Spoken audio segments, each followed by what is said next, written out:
Magandang araw po sa inyong lahat mga kaubayan at eto nga mga karabin natin na former PRRD uuwi na, BBM tinapos ni Trump. Nako, inaabangan ng lahat, PRRD ligtas na. Goodbye ICC. Salamat sa iyo Trump, bumahag ang buntot. Yan po mga kaubayan ng ating alamin at bibigyan ng reaksyon sa video ito. Pero bago po natin simulan yan, palike naman po ng video ito.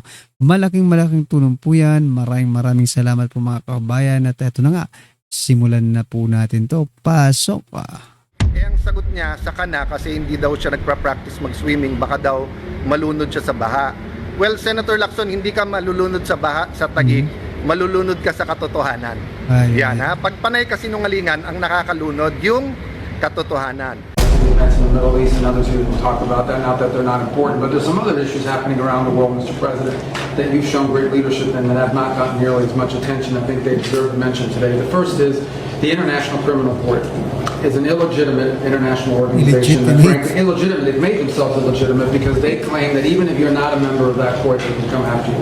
And what that literally means in the future is that American servicemen, political leaders, and others could find themselves under indictment by this International Criminal Court. If you want to know a little bit about it, Jack Smith used to work there. These are the people that think they can go out and basically indict any world leader and haul them into The Hague. So we tried to get them to reform and listen to us. They wouldn't do it. They're very arrogant. We've now begun an effort to really try to bring that court to heel. By the way, there's no information that they're after me. It could happen. But just so you know, she's talking about it, I'm saying that means that maybe he's not trying to defend me. He is trying to defend Bibi and various other people. But there are many people that shouldn't be looked at that way. But there is no indication that I'm one of them at this moment. Well, and I actually think the people who are in biggest danger in our system are servicemen, people in Utah. That they'll try to go out for the rest of their lives, will not be able to travel anywhere in the world with their families because they can be arrested on one of these acts. Imagine, you're a soldier, you fought in a war, and 20 years later they try to come grab you. So this is a big problem. So we've had dozens of countries already join us in this effort. Since we started 2 weeks ago, 5 countries have already quit the ICC and notified them that they're leaving. I don't think there'll be more. The second. Nakita nyo na yan mga kabayan. Mula po nang nag-announce si Trump, 5 na po ang kumalas sa ICC mga kabayan. Thing is, we had an unprecedented ministerial. 60 countries came to Washington, and we're a part of an effort where we were shedding light on far left terrorism and violence. You know, the bomb goes off somewhere and it's tied to some right-wing group, or I don't consider neo-Nazis right-wing, I consider them Nazis, right? But you're going to get a lot of attention on that. But if it's a leftist group, an Antifa group, that gets no coverage, or they ignore the ideological spin and the ideological reason behind it. So we've got 60 countries came up here and hopefully creating a strong coalition to go after far left violent terrorism. Go after it and call it by name, and I think we're building a very strong coalition there. Kung ano ang sinasabi ng batas, kung ano ang proseso, susunod po ang Pangulo. Hindi. So kung yan ang sinasabi po at kinakailangan na magbigay siya ng kanyang approval sa BIR para mabuksan ang tax records nila VP Sara at ni Atty. Manscarpio. Kayo pa ba ang hindi? Kayo pa ba ang hihindi? Di ba? Siyempre, go na yan mga kabayan. Expected na po yan ng taong bayan. Kasi kung kayo ang tatanungin na impeach na si VP Sara no? Impeach na po si VP Sara para sa Malacanang. Yan pa kayong pag-open lang ng BIR box na yan. Hindi nyo papayagan. Siyempre papayagan yan. At ito naman ay para sa katotohanan. Hindi niya po ipagkakait ang katotohanan sa ating mga kababayan. Aprobado na ni Pangulong Ferdinand Marcos Jr. ang pagbubukas ng tax records ni Vice President Sara Duterte at asawa nitong si Atty. Manscarpio. Kasunod yan ng naging request ng House Prosecution Panel para pahintulutan ng Pangulo ang pagbubukas ng tax records ni VP Sara at asawa nito. Sa ilalim ng Section 71 ng National Internal Revenue Code, ipinagbabawal ang paglalantad ng confidential tax returns malibang matugunan ang mga tinukoy na legal exemptions kabilang ang presidential authorization. Ipinasabi na ng prosekusyon. Ayun, kaya naman pala mga kabayan, malakas ang loob ng prosecution dahil meron pa naman palang last resort, no? Yung presidential authority na yan mga kabayan. So, ang galing ng pagkakaplano nila, no? Aray mo po, ha? Talagang politically motivated yan, mga kabayan. Ever since, di ba, kahit hindi mo buksan yan, talagang may kinalaman po dito ang Pangulo sa ano. Ha? Yan pong nakikita ng taong bayan eh. May kinalaman ang Pangulo sa impeachment ni BP Sara. Huwag na tayong maglokohan dito, Claire. Pas ang mga naging hakbang ngayon ng Malacanang sa dating sinasabi nito sa issue ng pagpapahintulot na buksan ang bank records ng Vice Presidente. Paliwanag noon ni Presidential Spokesperson, politika ang dahilan nito. Correct. Politika yan. Sorry guys, medyo maulan at katabi ng highway. So thank you again sa lahat ng suporta nyo. Ang dami nagte-text sa akin at tinatanong kung ano ang motibo o kaya sinasabi sa akin motibo ni Senator Lacson, kasi sabi niya I crossed the line, kaya araw-araw ako na lang at exclusive ako ang binabanatan at nililink ako sa basta't nangyari sa Taguig, at kahit hindi nangyari sa Taguig, ako na lang may kasalanan. Alam nyo naman since May 11, alam nyo naman yung mga motibo kung whether it's to destroy, distract. May importante tayong ongoing na impeachment na kailangan kulang tayo lahat. May mga investigations. Napaka-importante po na mag-focus din tayo sa ating ekonomiya. Right. Napakamahal ng kuryente, mga bilihin tumataas. So I won't point fingers to everyone. I'll just focus on what I can do to help. But yung sinabi niya today na, kasi sabi ko, minsan kasi technical yung mga presentation at saka address sa akin, hindi naman po ako ang secretary ng DPWH, hindi ako regional director, ni hindi ako engineer. So sabi ko, pumunta na lang siya or kung sino man gustong pumunta para makita, di ba, apples to apples talaga. Ito yung pondo, ito yung project. Ang sagot niya, saka na kasi hindi daw siya nagpa-practice mag-swimming, baka daw malunod siya sa baha. Yeah. Well, Senator Lacson, hindi ka malulunod sa baha sa Taguig, malulunod ka sa katotohanan. Correct. Yan ha, pag panay kasinungalingan ang nakakalunod yung katotohanan. Awa ng Diyos, yung 30-40 years ago na mga baha na 2 months, 3 months hanggang waist, hanggang dibdib, no? Lumaki ako sa Taguig po na ganyan ang nararanasan, no? But ang flood control projects po sa Taguig were ongoing.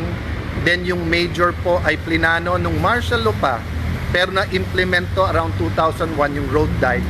And then panahon po ng Pinoy nagawa yung road dike. And then yung expansion ng road dike na pinipintasan nila ngayon na sinasabing flood control for reclamation, yan po ay during Duterte time. At nung inumpisahan pa nga yan, iba pa yung congressman namin. But the point is, hindi ka malulunod sa baha dito. I mean, barring 10 days of rain or an extraordinary rainfall na may mabara, kasi kahit pa paano compared to the other Metro Manila cities, flash flood or certain areas na lang po. But I continue to invite everyone, see the beauty of Taguig. Nagpaganda po nito unang-una ang Panginoon, pangalawa po business leaders, community leaders, religious leaders. Of course, Lani played a big role of bringing everyone together. Moral uprightness, moral recovery program, tamang values is a big part of it. And alam to ni Senator Lacson, maraming side stories. So ayoko pong madamay-damay, medyo tumatahimik sa Senado, medyo we're getting down to buckle down to work. Maraming dapat i-focus, pero yun nga, isa lang ang gusto niya i-focus. Wala naman po tayong magagawa doon, kung hindi, as he does his worst, we will do our best. As he spreads lies, we will spread truth. Having said that, panahon na ilahat. After the SONA, anong kasunod doon? Mga solusyon, di ba? Right. Kasi when you say state of the nation, para ka pumunta ng doktor. Sabi ng doktor, may sipon, may lagnat, payat, baka may malnourished.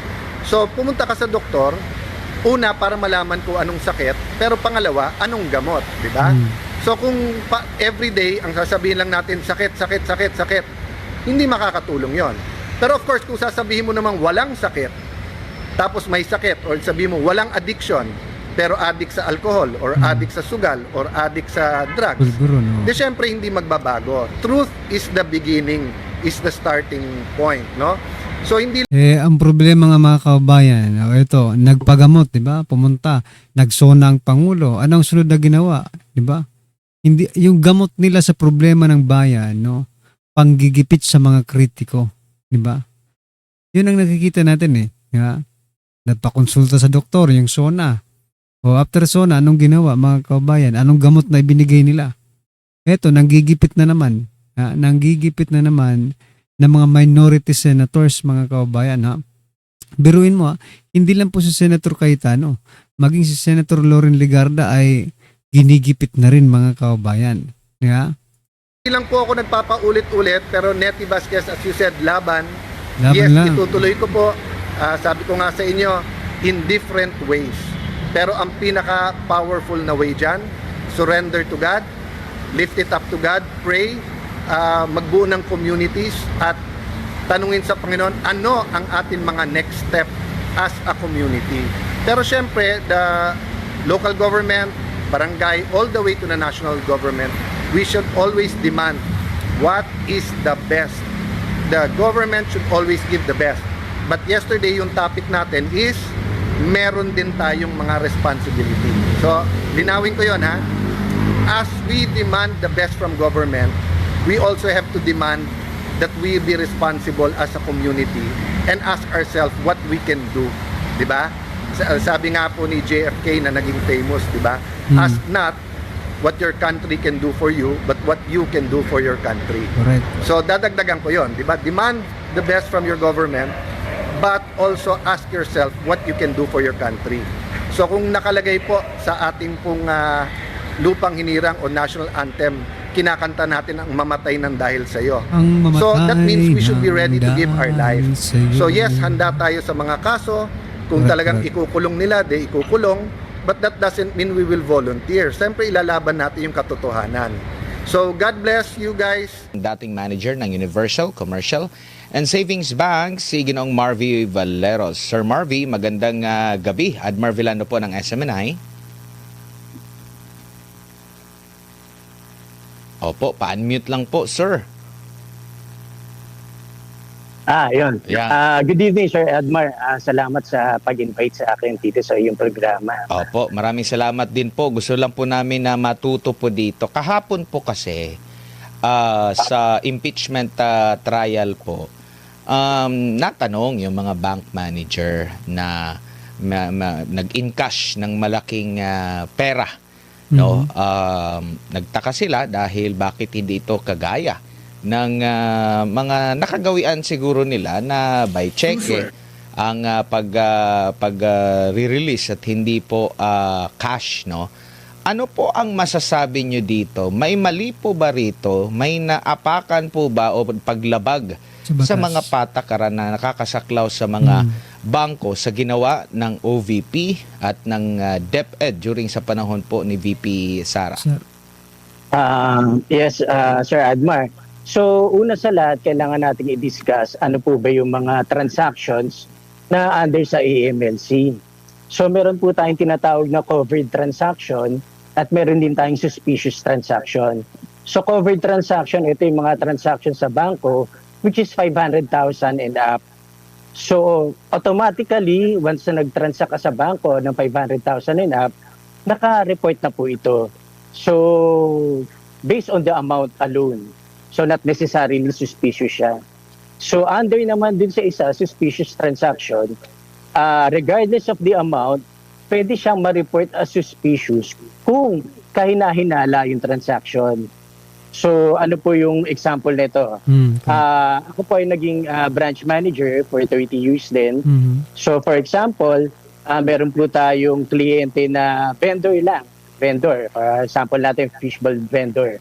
So, siguro kung kinikita niyan, sabihin natin mga 2,000 a day o 3,000 a day. Pero bigla siya nagdeposito ng 100,000.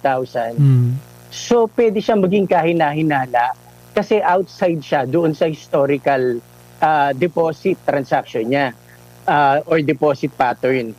So, pag may mga amount na biglaan na malaki, pwede siya mag-fall under suspicious transaction.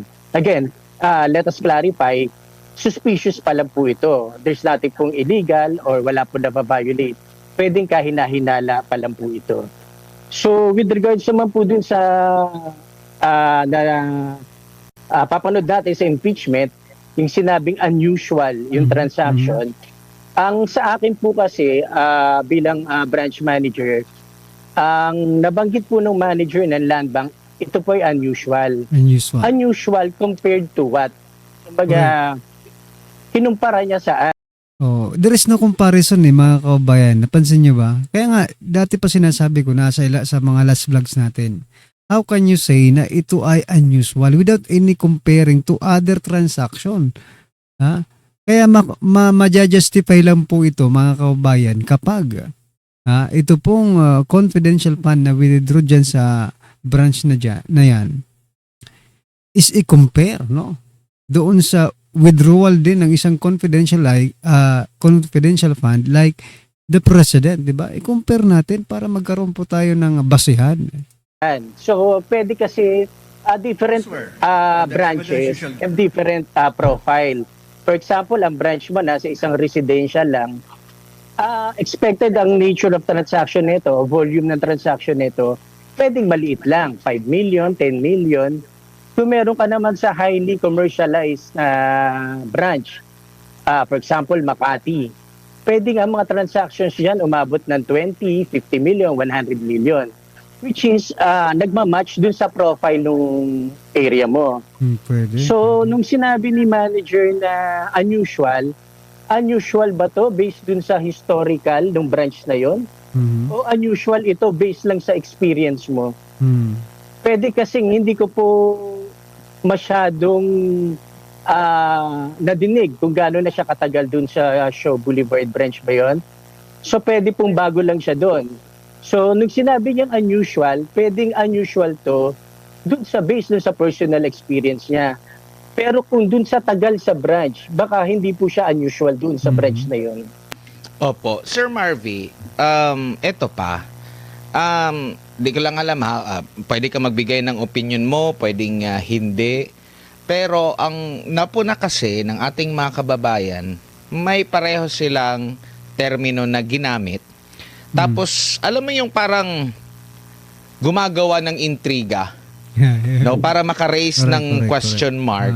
Tinatanong kung illegal, hindi agad, alam mo yung hindi agad tinutumbok, kailangan mo pang pasikot-sikutin. Correct. Nag-explain sila na hindi naman talaga illegal, pero ayaw din nilang sabihan na unusual pero hindi illegal. Parang gano'n. Ayaw nilang gano'ng tumbukin eh. Medyo umikot-ikot pa. Kaya tumagal eh. magdududa ka doon sa the way na sila po ang ay sumagot. Ganun din po ba ang inyong mahirap ba na sabihin na unusual pero hindi illegal? Yun po ang nagiging tema ngayon po, either yung mabalik po tayo, covered transaction and suspicious transaction. Wala po wala pong termino na unusual under AMLA. So it's either covered or it's suspicious. Meron po akong gustong i-share dyan sa unusual na yan. Ito based sa aking experience. Tuwing linggo po, nagsisimba ako. And then sa labas ng simbahan, meron pong isang pulubi na nangihingi ng pera sa mga taong lumalabas sa simbahan. So binigyan ko ng pera tong pulubing to. And then pumunta ako magbe-breakfast sa fast food. Nakita ko yung pulubi na umorder ng mas mahal pa dun sa in-order ko. Ako, basic na kape lang sa sandwich. Pero siya, complete hot cake, may hash browns pa eh. So, para sa akin, unusual yun. Right. Pero doon sa mga staff, doon sa fast food na yun, parang hindi unusual sa kanila eh. Siguro, araw-araw kasing nila nakikita yung pulubing yun na kumakain after mamali mo sa simbahan. So, yun po ang sinasabi ko na baka doon sa manager na po yun, unusual sa kanya yun, baka galing po siya sa isang branch na residential o maliit lang ang volume ng transaction. Noong nalipat siya sa government, sa isang land bank branch na malapit sa isang government agency like yung DepEd, biglang malalaking transaction na. So para sa kanya, based on her personal experience, very unusual. kasi nasanay siya sa maliit na transaksyon. Kaya sa bangko po, kung ang present sa'yo na cheque is complete, nandun yung authorized signatory, nandun yung amount, nandun yung date, tama naman po lahat, so wala pong unusual doon. So, napanood ko rin at nabanggit na merong notice in advance. And then meron ding supporting parang document o explanation on the transaction. So kung meron po binigay dun sa manager, alam niya yung nature ng transaction, dapat hindi po siya nagugulat o wala pong unusual. Yun po yung sa akin po Kasi expected ko na pag government agency, syempre mga budget niyan into billions, pwedeng malalaki talaga yung transaction niya as a government agency. Pero kung ako ay na-assign lang sa branch, for example, sa residential, sa Marikina, maliliit na transaction lang ang na-experience ko. Pagdating niya sa government agency, malalaking transaction, baka kaya nasabi niya unusual. Opo. Eto pa, kasi ang nababanggit or ang posibilidad, kasi hindi pa naman sinasabi kung para saan talaga yung pera na yun, no? At ang isa sa mga iniisip, wala din silang karapatan, yung bangko, na magsabi kung saan ba galing ang perang ito, no? Yung encashment na yan ng pera. At nababanggit nga na possible, ito ay confidential o intelligence fund na maaaring diskarte ng ahensya kung paano niya ito ibabayad or intended na ibibigay. Walang pakialam ang bangko, dapat hindi rin siya magbigay ng komento ukol dito. Tama po. Maliban na lang kung meron siyang nakitang illegal doon sa proseso. Bakit pa siya magbibigay ng Statement. komento rito? Di ba? Tama po. Kagaya po, sa isang regular transaction, halimbawa experience ko sa bangko, meron isang regular client na ang balance na account niya is around 100,000 lang. Bigla siya magde-deposit ng 5 million. Nako. So, ang ginagawa po ng mga bangko is tinatawagan yung client na yun to determine saan po galing yung 5 million na yun. So, pag sinabi niya nagbenta po kami ng property, hinihingi po ng bangko yung copy ng deed of sale just to establish the legitimacy of the transaction. So, pag wala pong naibigay, pwede pong i-file na suspicious transaction siya. Pero kagaya nung nabanggit niyo po na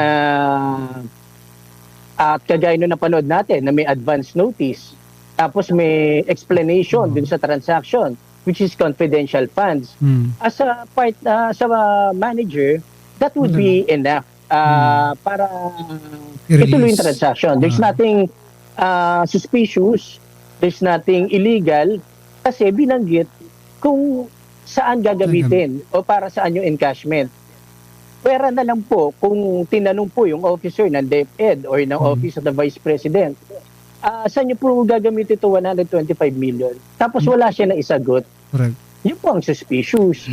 Pero sinabi po sa impeachment trial, may advance notice. May advance and may notice. explanation din po kung saan gagamitin yung pera. So dapat wala na pong kahina-hinala doon sa transaction na yun. Opo. Tingin niyo po mali yung kanilang tinawag na witness at para paniwalaan yung unusual? Kasi ang ini-imagine ko po, Sir Marvy, hindi siya masyadong mabigat sa akin kasi baka first time niya doon sa branch na yon na na-timing din na first time na nagkaroon ng Intel Fund kasi kilala naman natin ang mga Duterte, yung paglaban po nila sa insurgency, yung role nila po, unang ang hiningi na position is yung sa security nga. So, nandyan naman, binigay naman yan sa unang bahagi ng kanyang termino yung intelligence fund. So, na-timing lang na naging branch manager siya doon at never pa siyang naka-experience, mas maigi ba na ang maging witness pinaka-pinuno mismo ng Land Bank para maikumpara? Ito bang halaga na ito na ini-encash unusual ba? Compare natin sa ibang mga ahensya ng gobyerno na merong intelligence at confidential fund. Correct. Para makumpara talaga kasi hindi malawak yung karanasan nung land bank manager na yun in pagdating sa ahensya ng gobyerno na nakakasaklaw may hawak po na confidential o intelligence fund. Natumbok niyo po, Sir Admar. Kagaya po nung una kong sinabi, yung pambungad po natin, nung sinabi po ng manager na unusual compared to what? Dapat sinabi niya unusual to kasi 10 taon na ako dito o 15 years na ako dito na hindi pa ako nakaka-experience ng ganitong kalaking transaction. Pero tama rin po kayo na pwedeng hindi siya nakaka-experience ng ganong kalaking transaction, pero legally, binigay naman yung budget ng confidential fund sa Office of the Vice President or sa DepEd. Binigay naman po. So there's nothing illegal. So kung nagkaroon ng transaction for the confidential fund, COVID po ito. COVID ito ng budget, COVID po ito ng policy dun sa confidential fund. So dapat walang term na unusual kasi explained po yung transaction. Correct. So, At kagaya sa mga ibang witness, sana yung mga senator judge mag-isip din, saglit lang, competent ba siya na magkumpara lang based sa kanyang experience. Doon sinasabi nila almost 3 dekada na sila, pero first time nga nila na ma-encounter itong ahensya ng gobyerno na suddenly mayroong intelligence fund. Tanongin natin, yung ano na lang, sa kabuuan, yung land bank na lang, kung unusual ba talaga ito. Halimbawa, Correct. OP, Department of National Defense, DND, ano pa ba yung may mga Office of the intelligence fund kung hindi ba President. yan sila nag-i-encash? tama po. Sir Admar, kung susundin natin yung Maganda logic na yung sinasabi ng manager, dapat kung pwede nating tanungin ang AMLC, yung branch ba ng land bank kung saan nagkaroon ng hundreds of millions of withdrawals yung sa mga DPWH natin, O yun. ni-report ba as unusual o suspicious? Correct. Kasi mas suspicious yun kasi hindi yung confidential funds eh. Mm. Payable ata ito sa mga Magaling. contractor. Mm. Pero bakit hindi MC ang ginamit, manager's check? Bakit cash withdrawals? So kung susundin natin yung logic ng branch manager ng land bank, tanungin natin ang AMLC na yung transaction ba ng DPWH is Correct. Unusual. Unusual or not? unusual and reported. So kung hindi siya reported, pagtas kinumpara mo dito din sa transaction ng DepEd na unusual, hindi po nagtutugma. Correct. Hindi siya nagmamatch. So, mas meron pong pwede maging kahina-hinala yung land bank branch na nag-allow ng cash withdrawals dun sa mga DPWH engineers, contractors. Bakit cash withdrawal? Pwede naman bayaran yung contractor na manager's check. Correct. Ito ba, ni-report dahil ito mas kahina-hinala po ito. Opo. So ayan mga kaubayan, no? Talagang the best, no? Itong mga explanation na dito talagang masasabi nating napakaganda po. Napakaganda pong justification doon po sa naging hearing patungkol po doon sa manager, no, ng land bank, mga kaubayan. Anyway, ano po ang masasabi niyo dyan mga karabin natin? Just comment down below at syempre huwag pong kalimutang i-like ang video ito. Malaking tulong po yan. Maraming salamat po.